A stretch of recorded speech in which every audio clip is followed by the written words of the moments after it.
은혜 받을 하나님의 말씀은 역대하 31장 1절에서 21절까지의 말씀입니다. 역대하 31장 1절에서 끝절까지의 말씀 찾으셨으면 교독합니다. 제가 먼저 읽습니다.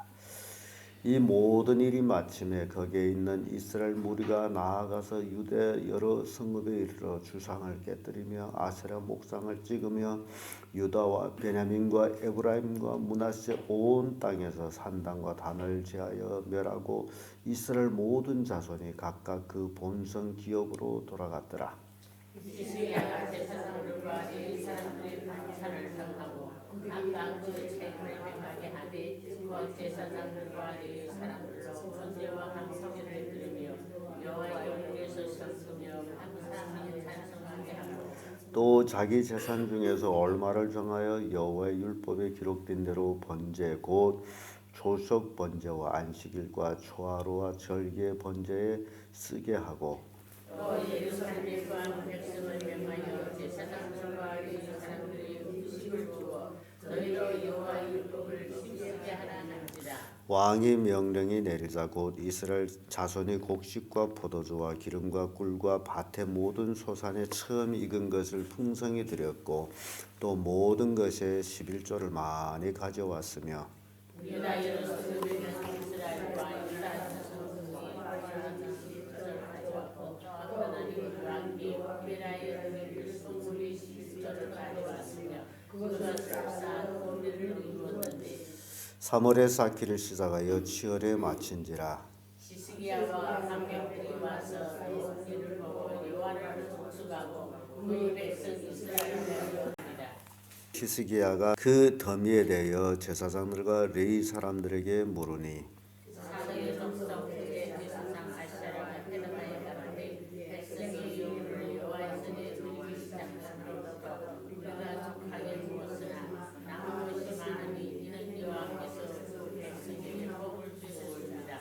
그 남은 것이 이렇게 많이 쌓였나이다. 그때 히스기야가 명하여 여호와의 전 안에 방을 예비하라 한 고로 드디어 예비하고 성심으로 그 이불과 시술과 구레랑 물건을 갖다 두고 이 사람은 뭐냐 나는 그 일을 주관하고 여호와의 신이 복이 되며 여엘과 아시시야와 나학과 아사헬과 여리목과 요사박과 엘리엘과 이스마가야와 마학과 분하야와 고나야와 그 아우 시므의 수하에서 보살피는 자가 되니 이는 히스기야의 왕과 하나님의 전을 관리하는 아사라의 명한 바며 문지기의 사람은 임나의 아들 고레는 즐거이 하나님께 드리는 예물을 맡아 여호와께 드리는 것과 더 시수물을 나눠주며 그 수하에 에렌과 미냐민과 예수아와 스마야와 아마랴와 스가랴는 제사장의 성읍들에 있어서 직임을 맡아 그 형제에게 반차대로 물은 대수하고 나눠주되 단체로 거의 기록된 남자의 날마다 여호와의 전에 들어가서 그 반차대로 직임이 수송을 사람들을 나눠주며 또 그 족속대로 족보에 기록된 제사장들에게 나눠주며 20세 이상부터 그 반차대로 직임을 맡은 레위 사람들에게 나눠주며 그 족보에 기록된 온 귀중이물은 아이와 아내와 자녀들에게 나누었으니 이 기름은 성결하고 수직이 부르짖는 자며 각 성읍에서 농명된 사람이 있어 성읍 가까운 들에 거한 아론 자손 제사장들에게 나눠주되 제사장들이 모든 남자와 족보에 기록된 레위 사람들에게 나눠 주었더라. 히스기야가 온 유다에 이같이 행하되 그 하나님 보시고 이에 선과 정의와 진실함으로 행하였으니 무릇 그 행하는 모든 일 곧 하나님의 전에 수정되는 일이나 율법이나 계명이나 그 하나님의 구와 일심으로 행하여 형통하였더라. 아멘. 이 말씀으로 은혜의 역사 이런 제목으로 말씀을 나누겠습니다. 히스기야는 왕위에 올라서 지금 우리말로 쉽게 한다면 종교 개혁을 실시를 했습니다. 그래서 성전 중심된 본래 이스라엘 백성은 하나님의 중심으로 살아야 되는 그런 백성인데 왕들이 올라와서 정치를 잘못하고 그래서 나라가 황폐해져 갔는데 히스기야 왕이 올라와서 다시 하나님의 중심된 나라를 만들어가고 있는 모습을 봅니다. 그래서 그는 정월에 시작해서 이제 성전 청결을 하고 그 청결이 16일 동안 거행되고 본래는 1월 14일 날 유월절을 지켜야 되는데 그렇지 못해서 그 다음 달 2월 14일 날에 유월절 절기를 지킵니다. 그러면 6월 14일 날 절기를 지키기 전에 무교절을 먼저 지켜야 되므로 그러므로 이 이스라엘 백성이 지금 예루살렘에 모여서 무교절과 유월절 또 유월절 7일 동안 지키고 나서 또 다시 7일 지켰다. 그래서 건 예루살렘에 모여서 20여일간 이 이스라엘 백성들은 무교절과 유월절을 지켰습니다. 그래서 이 20여일간이 이스라엘 백성들에게 대부흥성회였다라는 것을 보여주고 있어요. 여러분 생각해 보세요. 장정들이 예루살렘에 가서 20여일 동안 집으로 돌아가지 아니하고 거기서 오로지 하나님께 예배만 하고 있었다. 이거 상상해 봐야 됩니다. 우리 가정에서 이런 일이 있다면 가능하겠느냐? 왜냐하면 우리의 신앙이 지나온 그 이스라엘 그 역사의 발자취를 우리가 받게 되기 때문입니다. 오늘은 현대화된 이 사회에서 살아가고 있는 우리들이 각기 스마트폰, 핸드폰을 가지고 있습니다. 예배 1시간 속에서도 그 전화벨 소리가 이기서 울리고 저기서 울리고 그러는데 만약시 20일 동안 교회에 모여서 예배만 한다면 여러분 집이 어떻게 될 것 같아요? 상상해야 되겠죠? 어떻게 될 것 같아요? 집에서 쫓겨날 것 같아요? 어떻게 될 것 같아요? 전화통이 불이 나겠죠? 근데 이때 당시의 사람들은 그렇게 하나님 중심으로 대부흥성회를 가지는데 왜 우리는 안 되느냐? 그 예배 1시간도 기다리지 못해서 그렇게 전화통이 불날 정도로 울려댄다면 이게 무엇을 얘기하느냐? 우리가 이걸 알아야 됩니다. 신앙이라는 게 도대체 뭐냐? 히스기야 왕 당시에는 이스라엘 백성들이 예루살렘에 모여서 그것도 집을 떠나 먼 데서 온 사람, 이스라엘 나라에서 온 사람들. 그때는 전화도 없을 때입니다. 오히려 더 편했는지 모르지만은 그러나 내가 20일 동안 집을 비워놓으면 집이 어떻게 될까? 그런 근심을 한 사람이 있었다라는 내용이 지금 없다라는 겁니다. 오로지 하나님 앞에서 그들은 즐겼다라는 것, 예배하고 감사했다라는 것. 그래서 우리 성도님들도요, 이 주일날 예배에 또 저녁 예배에 그 짧은 시간 내에 전화 울린다.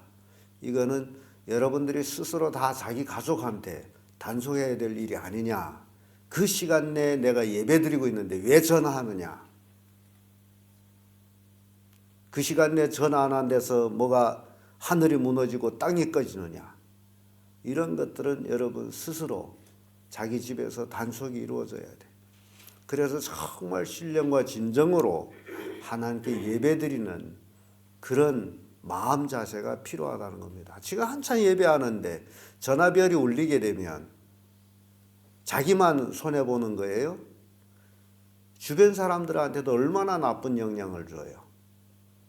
그런 것들을 우리가 생각해 볼 때에 우리가 정말 조심해야 될 것이 한두 가지 아니구나 라는 것을 우리가 이제 깨닫게 되는 거죠. 이렇게 20여일간 예배를 드린 이 이스라엘 온 백성이 부흥 대성회를 했잖아요. 그러니 얼마나 신앙이 충만했겠어요. 그래서 오늘 본문의 말씀 보면 이 행사가 끝나서 지금 돌아가는데 이스라엘 백성들에 대해서 기록이 나와 있습니다. 그들이 어떻게 보면 100여 년 이스라엘 나라가 남북으로 갈라져 가지고 지금에 이르기까지 온전한 하나님 앞에 예배를 드리지 못한 그들이 이제 예루살렘으로 와서 히스기야 왕의 초청으로 와서 예배드리고 은혜를 받았어요. 은혜를 받고 이들이 하는 행동이 돌아가는 길에 눈에 보이는 산당이나 주상이나 아세라 목상이나 보면 이들이 어땠어요? 다 두드려 맞았어요. 이게 은혜 받은 사람의 모습이에요. 오늘날 내가 교회에 나와서 하나님의 말씀을 은혜 받았다면 돌아가서 우리 집에서 두드려 맞아 버려야 될 것이 어떤 것이냐? 그걸 찾아야 되겠죠. 이들을 싹 부셔버렸어요. 유다에서부터 이스라엘 가서까지도 다 두드려 맞았어요. 여기 보게 되면요, 유다 여러 성읍에 이르러 주상을 깨뜨리며 아세라 목상을 찍으며 유다와 베냐민과 에브라임과 므낫세 온 땅에서 산당과 단을 제하여 멸하고 이스라엘 모든 자손이 각기 그 본성에 기고 돌아갔더라. 돌아가면서 주상을 만나면 두드려 맞고 목상을 만나면 찍어버리고 산당을 만나면 허물어버리고 단을 만들면 아예 회파해버리고, 아무튼 이들이 은혜 받은 그 은혜의 역사가 바로 과거에 죄악된 것들을 두드려 맞았다라는 겁니다. 그래서 진정한 우리가 은혜라는 게 뭐냐? 내 속에 있는 과거의 죄악들, 그것을 두드려 맞는 거예요. 그걸 맞기 전에는 절대 은혜가 될 수가 없다라는 겁니다. 왜냐하면 내 속에 있는 것들 바깥에서 누가 맞아버릴 수가 있습니까? 없어요. 여러분 속에 있는 것은 여러분 스스로 두드려 맞아버려야 돼요. 그래야 은혜의 역사가 일어납니다. 그래야 하나님의 축복이 일어난다. 받을 수 있다라는 겁니다. 이 이스라엘 백성들이 그렇게 했느냐 하게 되면 또 이 유다 백성들의 모습을 보면 백성들이 이제 헌물을 드립니다. 은혜를 받았으니 또 자기의 것을 드리는 거잖아요. 레인들이 반차가 회복이 됩니다. 이 레인 반차가 다윗 당시에 세워졌던 것들인데 세워졌다 무너졌다 세워졌다 무너졌다, 그런데 히스기야 왕이 그 레인들 제사 반차를 다시 회복합니다. 그래서 조석으로 아침 저녁으로 하나님 앞에 제사를 드려요. 또 왕은 그를 위해서 자기 재산 얼마를 또 기부해서, 그리고 백성들이 11조 31절에 우리 보면서 11조 얘기 나오죠.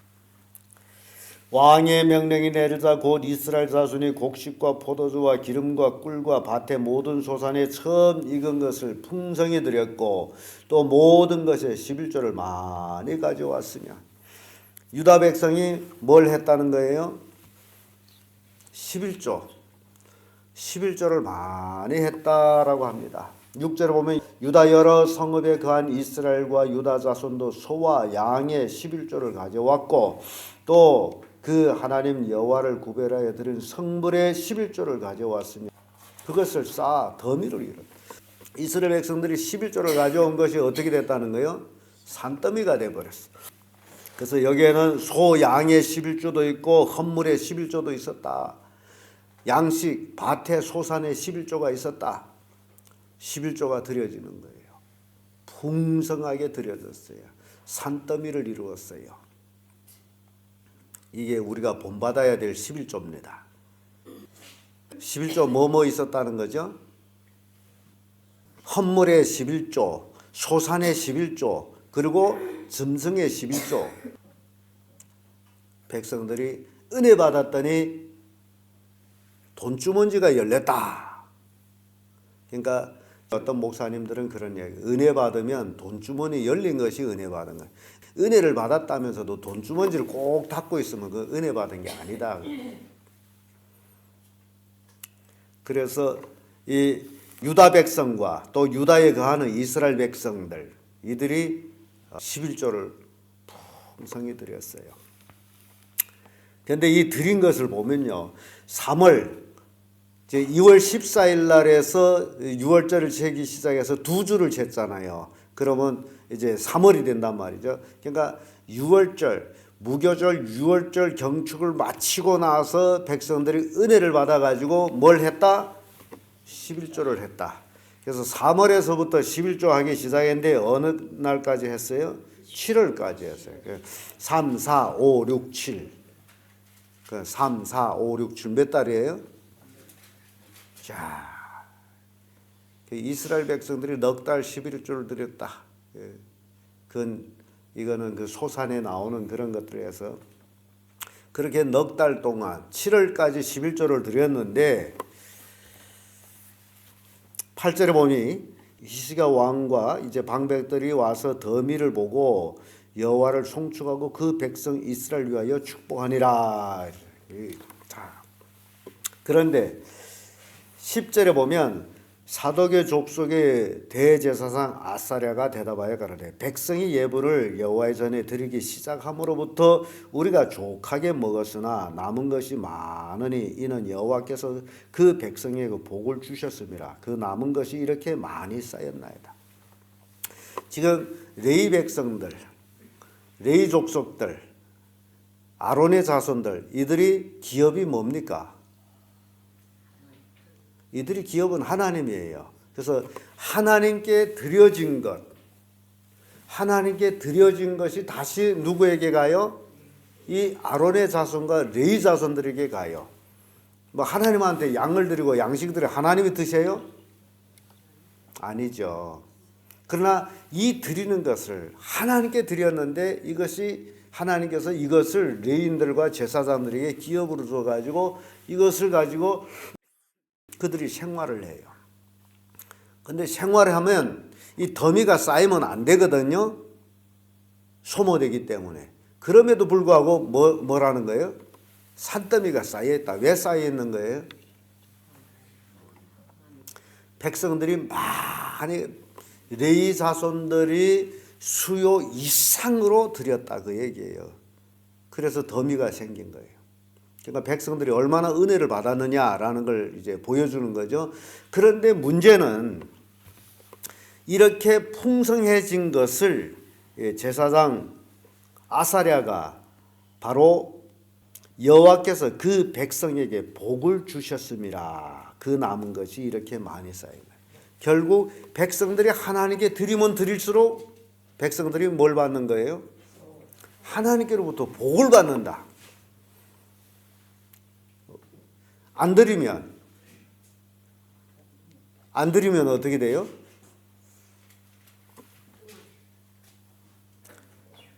복을 못 받는 거예요. 이게 우리에게 주는 교훈이에요. 하나님께 드리면 드릴수록 뭘 받고? 복을 받고, 안 드리면 복을 못 받고. 그러면 선택해야 되겠죠? 어느 것을 선택할 거냐? 복을 선택할 것이냐? 아니냐? 오늘날 성도들도 마찬가지예요. 세상 사람들도 그렇게 얘기해요. 돈은 쓰면 쓸수록 돈이 생긴다. 움켜 잡으면 잡을수록 돈은 없어진다. 그래서 이 원리를 우리가 돈의 원리를 우리가 알아야 되겠죠. 이스라엘 백성들이 은혜를 받고서 3월부터 7월까지 열심히 하나님 앞에 이제 11조 감사함물에 11조 짐승의 11조를 드렸더니 하나님이 그들에게 복을 주셨어요. 그래서 드린 것이 레위 자손들한테 나눠주고도 산더미처럼 무더기가 쌓여졌어요. 이래서 히스기야 왕이 명령해서 전 안방을 예비하라. 이제 바친 헌물을 늘 이제 곡간을 예비한 거죠. 그래서 성심으로 그 예물과 11조와 구별한 물건을 다 두고 레위 사람 고나야는 그 일을 주관하고 그 아우 시므이는 버금이 되며 여히엘과 아사시아와 나핫과 아사헬과 여리목과 요사박과 엘리엘과 이스마가와 마가야 그 하막과 분하야와 고나야와 그 아우 시므이는 수아에서 보살피는 자가 되니 이는 히스기야 왕과 하나님의 전을 관리하는 아사랴의 명한 바며. 이 사람이 이 재물을 관리하는 사람 얼마나 많이 나와요? 그러니까 엄청 많은 그 물건을 또 이제 관리를 해야죠. 동문지기 레위 사람 임나와 아들 고레는 즐거이 하나님께 드리는 예물을 맡아 여호와께 드리는 것과 모든 지성물을 나눠주며. 또 이게 장제 물건이라는 것은 장제만 놓으면 안 되죠. 돈이 내 호주머니에 들어온 거는 호주머니에 장제에 쓰라고 들어오는 겁니까? 쓰라는 거죠. 그러니까 이 바쳐진 것을 다시 이제 쓰는 거죠. 나눠준다, 그죠? 누구한테 나눠주느냐? 15절에 보면 그 수의 에덴과 미냐민과 예수아와 스마야와 아마랴와 스가랴는 제사장의 성읍들에 있어서 직임을 맡아 그 형제의 반차대로 무로운 대수하고 나눠주면, 이제 반차대로 나눠주는 거예요. 그러니까 이스라엘 그 제사장 반차, 레인 반차가 있었죠. 24반차로. 그러니까 매주 반차대로 나오는 사람들 그들에게 나눠줬다. 그러니까 하나님 앞에 나와서 봉사하게 되면 돌아갈 때는 뭘 가지고 갔어요? 예. 하나님의 그 은혜로 그들이 필요한 그 생활 양식이든지 고기든지 그런 것들을 이제 가져갔습니다. 그리고 3세 이상으로 족보에 기록된 남자 외에 날마다 여호와의 전에 들어가서 그 반차대로 지금의 수종 드는 자들에게 다 나눠주며. 레위 자손들은 이제 남자들은 3세부터 이제 이름이 등록이 됐나 봐요.